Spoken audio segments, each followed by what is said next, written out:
Let's say you come up on a patient that has uncontrollable bleeding from one leg. Here's what you need to do. You need to first go get yourself a good bleeding control kit, something similar to this. And then once you get that bleeding control kit, you're gonna open it up and take out the tourniquet inside. Once you take out the tourniquet inside, you're going to wrap the tourniquet around the leg.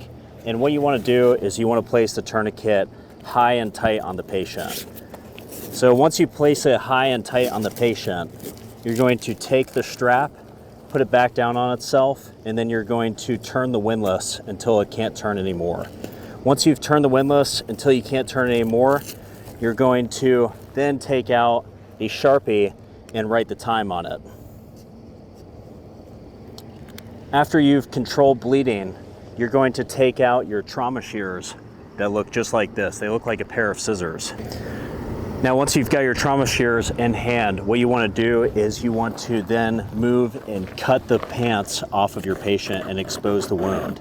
Once you've exposed the wound, you can open it up. And if you see the wound below where the tourniquet's at, you can place another tourniquet about 2 to 3 inches above the wound, not on a joint. Once you've placed the second tourniquet on there, you're going to then remove the first tourniquet. Now let's talk about why I put the tourniquet high and tight on our patient. So in this instance, our patient was wearing pants, and that covers up wherever the bleeding source is. So remember, with arterial bleeding, our patient can bleed out in as little as 2 to 3 minutes. So we have to act fast. We want to put that tourniquet high and tight, and then we want to expose the wound. And then if the situation permits and the scene is safe and you have a second tourniquet, you want to put that second tourniquet 2 to 3 inches above where the wound is, not on a joint. And then once you do that, you want to remove the first tourniquet, because if you don't, then something called compartment syndrome can develop in between those two tourniquets, which would be really bad for our patient.